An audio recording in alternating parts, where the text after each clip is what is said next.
بسم الله الرحمن الرحيم. الحمد لله كما ينبغي الجلال وجهه وعظيم سلطانه، والصلاة والسلام على نبينا محمد وآله. أما بعد، درس القرآني असांजो जेको आहे सुबुह जो हूंदो आहे तअम्मुलात القرآنية، जेको तअम्मुलात असां कयूं था हर रोज़ हिकिड़ी आयत या ॿ आयत, छो जो अल्लाह ताला असांखे हुकुम करे थो। अऊज़ु बिल्लाहि मिनश शैतानिर रजीम। अल्लाह से असां चए थो अफ़ला यतदब्बरून القرآन अम अला क़ुलूबिन अक़फ़ालुहा। हिन क़ुरान खे छो नथा पढ़नि, छो नथा सम्झनि, छो न त हिन जो तदब्बुर कनि। जेको तदब्बुर अॼो कल्ह क़ुरान माण्हू पढ़नि बि था ऐं तफ़सीर बि कनि था, पर तदब्बुर जेको आहे उहो कोन था कनि। जेके आयत पढ़ी आहे ऐं उन में वेही थोरो सोचनि त अल्लाह से असांखे हीउ हुकुम छा जो असांखे ॾिनो आहे, छा असांखे करिणो आहे ऐं कहिड़ो असांखे अल्लाह से असांखे छा सम्झाइणु चाहे थो, इन खे चइबो आहे तदब्बुर।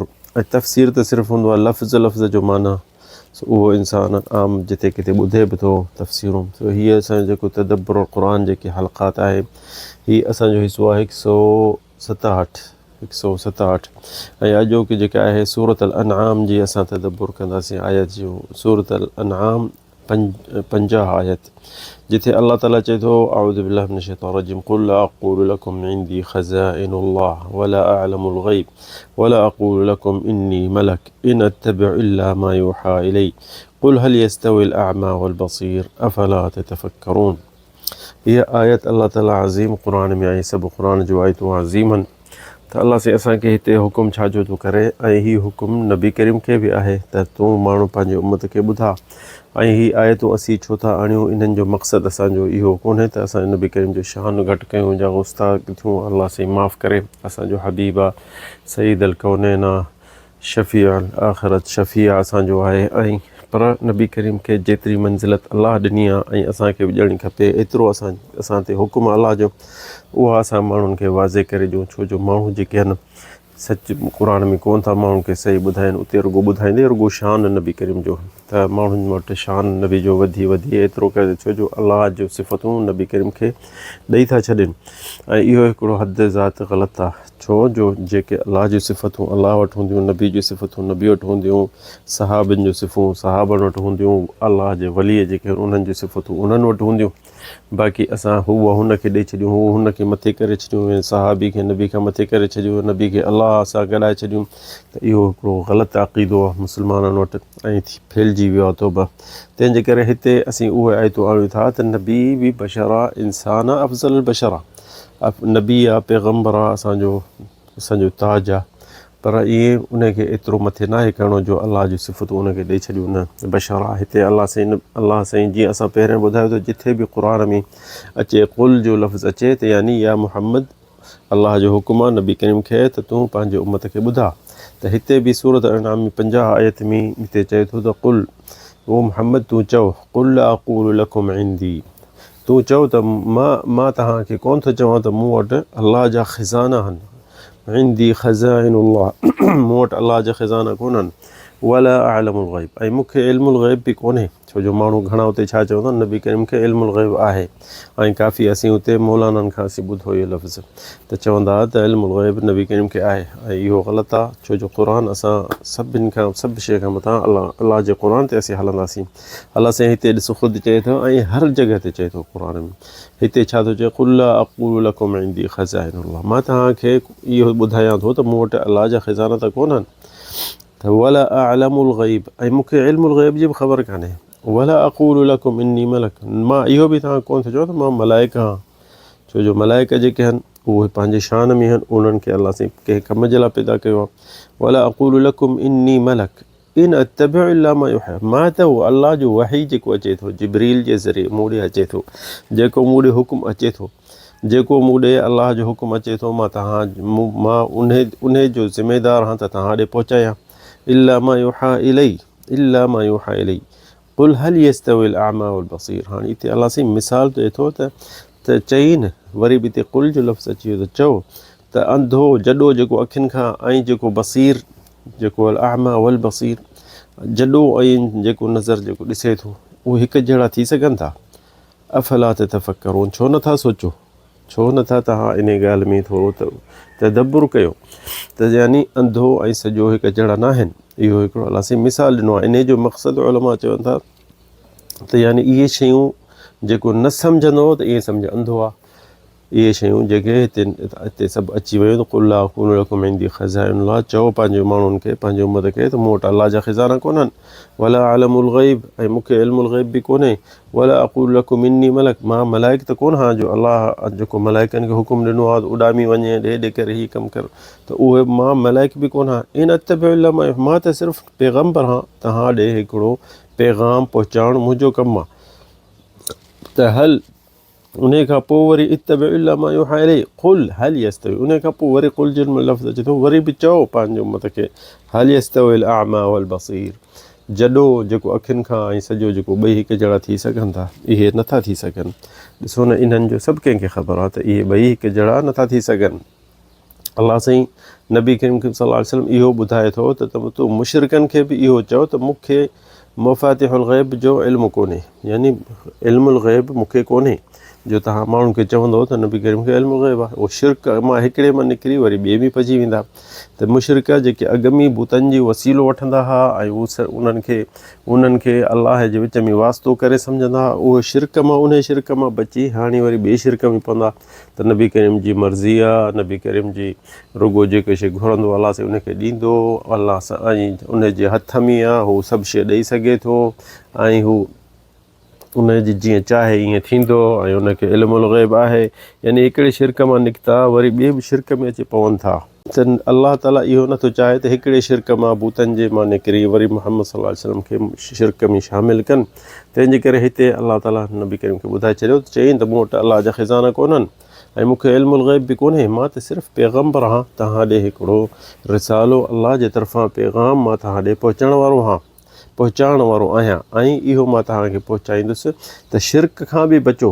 छो हिते शिरक जो लफ़्ज़ उलमा लिखियो आहे त चवनि था त छो जेके न चवंदा आहिनि अलाह खे नबी करीम खे इल्मुल ग़ैब आहे, त इल्मुल ग़ैब त पोइ अलाह जी सिफ़त आहे। के वरी हिते पुछंदा त भला हीअ जे नबी करीम ॿुधायो त क़यामत ॾींहुं हीअं थींदो, क़ब्र में हीअं थींदो, क़यामत खां अॻु में हीअ निशानियूं जेके ॿुधायसि इहो इल्मुल ग़ैब आहे?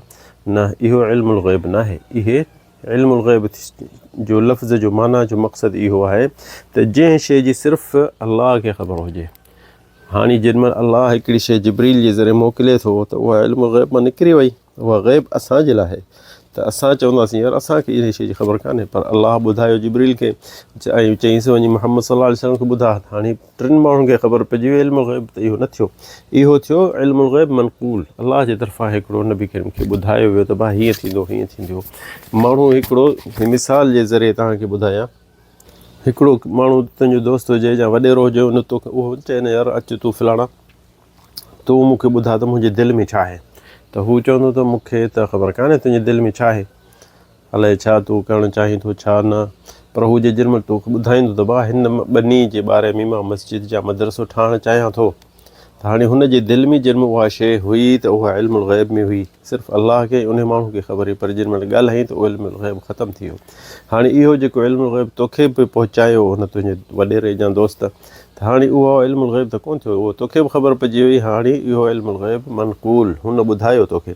त जेको अलाह वटि इल्मुल ग़ैब में शयूं हुयूं ऐं जेके थियूं ऐं थी वियूं, जा थियण थियूं हूंदियूं, या क़यामत ताईं छा थींदो, जा जन्नत जा अज़ाब जा दोज़ख, इहे इल्मुल ग़ैब अलाह वटि हुयूं, जिब्रील वटि जे ज़रिए असां नबी करीम खे पहुतो, वरी क़ुर में लिखिजी वियूं। त इहो थियो इल्मुल ग़ैब मनक़ूल, जेके अलाह जे तरफ़ां इंतिक़ाल थी असां ॾे पहुतो। त उलमा चवनि था त इहे जेके आहिनि ग़ैबी शयूं असांजे लाइ आहिनि, नबी खे इल्मुल ग़ैब कोन्हे, छो जो अलाह चए थो हिते कुल वला अक़ूलु लकुम इंदी ख़ज़ाइनुल्लाह वला आलमुल ग़ैब, मूंखे त ग़ैब जी ख़बर ई कान्हे।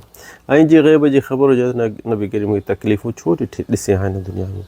इल्मुल ग़ैब सिर्फ़ु अलाह खे आहे, अलाह खे ख़बर आहे छा थींदो, छा थियण वारो आहे, छा न थींदो, ऐं उहो जे पंहिंजे ॿारनि खे, पंहिंजे बंदनि खे, पंहिंजे अलाह जे वलियनि खे उहो ॿुधाईंदो त उहो उनजी मर्ज़ी आहे। ऐं हिते इहा बि बशरियत नबी करीम पे यानी ॿुधाए थो, मां बि तव्हां वांगुरु इंसान आहियां, बशर आहियां, मूं ॾे सिर्फ़ु पैगाम पहुचे थो ऐं मलाइक अचे थो मूं ॾे, मूंखे जिब्रील ॿुधाए थो, ऐं मां मलाइक बि न आहियां जो उॾामां या जेको मूंखे वणे कयां, ईअं बि नथो थी सघे। युहा इलैहि, मूंखे जेको सफ़ा वाही अचे थो अलाह जे तरफ़ां, जेको जिब्रील खणी थो अचे, मुंहिंजो कमु मां तव्हां ॾे पहुचाइणु। ऐं वरी अॻिते जंहिंमहिल अलाह सां इन में चए थो वला यस्तविल, यानी वक़ुल हल यस्तवी अल अअमा वल बसीर, जॾो ऐं जेको अखियुनि सां ॾिसे थो हिकु ॼणा त कॾहिं त कोन था सघनि, जेको ॾिसे थो ऐं जेको कोन थो ॾिसे जॾो अखियुनि खां, त इहे त कॾहिं हिकु जहिड़ा नथा थी सघनि। छो अफ़ला ततफ़क्करून, इहे दावत इहो हिकिड़ी दावत तअम्मुल जे लाइ, ऐं ॾिसो ऐं सोचो, छो जो इंसान घणा क़ुरानी सुन्नत कोन था सम्झनि, हदीस कोन था सम्झनि, पर मिसाल सां सम्झंदा आहिनि। तंहिंजे करे अलाह साईं क़ुरान में बि हिते जॾे जो ऐं जेको अखियुनि सां ॾिसे थो माण्हू उन्हनि जो मिसाल ॾिनो आहे, त इहो तव्हां ॾिसो ऐं हीअ शयूं जेके तव्हांजे अॻियां आहिनि, त इहे सीरत नबी जे पढ़ंदो इंसान त सभु शइ सम्झी वेंदो त नबी करीम पंहिंजी ज़िंदगी में केॾियूं तकलीफ़ूं ॾिठियूं ऐं केॾा जंगियूं हे हो तकलीफ़ूं ॾिठई, छाजे लाइ? जे इल्मुल ग़ैब हुजे सां उहो सभु शइ इन शइ खां पासो करे हा। ऐं काफ़ी आयतुनि में बि इहे शयूं अची वियूं त इल्मुल ग़ैब अलाह खे आहे ऐं नबी करीम खे इल्मुल ग़ैब कोन्हे। जे इल्मुल ग़ैब हुजे सां त इहे तकलीफ़ूं न ॾिठा, खॾनि में किरियो, जंगियूं में शरीक थियो, उते शहीद सहाबी थियसि, नबी करीम खे धक लॻा, नबी जा खून मथे मां ॾाठ या ताइफ़ वारा धक, छो जो इंसान खे जंहिंखे ख़बर हुजे हा त पाण वेंदो ईअं कंदो। ऐं इल्मुल ग़ैब जे अलाह खे त अलाह पहुचाए थो पंहिंजे नबीनि खे, पंहिंजे पैगंबरनि खे, नबियुनि खे, रसूलनि खे ऐं अलाह जे वलियनि खे। उहो कीअं पहुचाईंदो आहे, उहो बि कंहिं तरीक़े सां दिलि में हुननि खे अहसासु थी वेंदो आहे। त इहा हदीस बि आहे हिकिड़ी, तक़ी शिराकल मोमिन फ़इन्नहु यंज़ुरु बिनूरिल्लाह, मोमिन जेको कंहिं दर्जे ते पहुचंदो त उनखे अलाह साईं पंहिंजे नज़र अहिड़ी ॾेई छॾींदो जो अलाह हुनजे दिलि में विझी छॾियो हूंदो, अॼु हीअ ॻाल्हि थियणी आहे या हीअ थियणी आहे। पर इहा सदाईं बि न हूंदी, ऐं कॾहिं कॾहिं अलाह जे तरफ़ां करामत हिकिड़ी थींदी आहे, अलाह जे वलियनि खे, अलाह जे पैगंबर, अलाह जे मुज्तहिद मोमिननि खे थींदी आहे, ऐं इन्हनि खे अलाह जे वलियनि खे थींदी आहे जेॾीमहिल का दीन जी ख़िदमत हुजे उन शइ में। ईअं न त रुॻो माण्हुनि खे मशहूरु करणु या पंहिंजे नालो मथे करणु, छो जो अलाह जो वली कॾहिं न चाहींदा त असीं मशहूरु थियूं। त इहे अलाह क़ुरान में शर्तूं रखियूं आहिनि त अलाह जो वली कॾहिं न चाहींदो त मुंहिंजो नालो वॾो थिए या बुलंद थिए, छो जो इहो रियाकारी में पइजी वेंदो। हिते असांखे नंढड़ी हदीस अचे थी यादि, सुभान अल्लाह, अबू बकर सिद्दीक़ जे असां थोरो ॾिसूं पिया त के माण्हू हिन टाइम में अबू बकर खे, उमर खे, हज़रत उस्मान खे घटि वधि ॻाल्हाइनि था। अलाह साईं उन्हनि खे हिदायत ॾिए। ऐं हदीस नबी करीम सल्लल्लाहु अलैहि वसल्लम जी हिकिड़ी अचे थी त जेॾीमहिल हजतुल वदा मां आयो नबी करीम सल्लल्लाहु अलैहि वसल्लम आख़िरी हज जेको करे हितां मदीने वियो, त उते मिंबर ते चढ़ी ऐं पोइ ख़ुतबो जेॾीमहिल पढ़ंदो त उन में पहिरियां चई त अय्युहन्नास इन अबा बकर लम यसुनी क़त, ओ मुस्लमानो, अबू बकर मूंखे कॾहिं बि घटि मुने मां को मूंखे नुक़सानु न पहुतो आहे। फ़अअरिफ़ु लहू ज़ालिक, सोच माण्हुनि खे नसीहत कयईं त ॾिसो अबू बकर जो हक़ु तव्हां ॾिसो, हक़ु उनखे ॾिजो। अय्युहन्नास इन्नी रादिन अन, ओ इंसानो, ओ मुस्लमानो, ओ जेके इंसान आहियो, अबू बकर जो हक़ु उनखे ॾिजो। ऐं इन्नी रादिन अन, मां हिन अबू बकर ते मां राज़ी आहियां, मां राज़ी आहियां। त ॾिसो न अबू बकर ते नबी करीम राज़ी आहे। अॼोकल्ह असांजा जेके चैंपल बि कोन लहनि क़दुरु उन्हनि जो, ऐं उहे वरी चवंदा असीं इन ते राज़ी न आहियूं। ॾिसो न, इहो इंसानु घटि वधि कॾहिं कंहिंखे न ॻाल्हाए थो पियो, इंसानु पंहिंजे पाण खे तरबियत जी। ऐं अलाह ताला असांखे इहो बि हुकुम कोन कयो त फ़िरौन खे गारियूं ॾियो। फ़िरौन चवंदो त अलाह आहे, मां आहियां। पर अॼोकल्ह माण्हू जेके ज़बान किनी करे साहबनि खे ॻाल्हाइनि था, पंहिंजो रिकॉर्ड कारा था कनि, अलाह साईं हिसाबु उन्हनि खां वठंदो। त उहो ख़ामोश रहो, जे तोखे जेकी शइ वणे थी उहो उनजो तूं खणी भला ख़ामोशी इख़्तियार कर, न ॻाल्हाए उन्हनि खे घटि वधि। अलाह साईं इहो तोखां कोन पुछंदो त छो फलाणे खे गारियूं न ॾिनी। अलाह ताला असांखे तव्हांखे तौफ़ीक़ जे हिदायत जे हा। त वल्लाहु अअलम, सल्लल्लाहु अलैहि वसल्लम।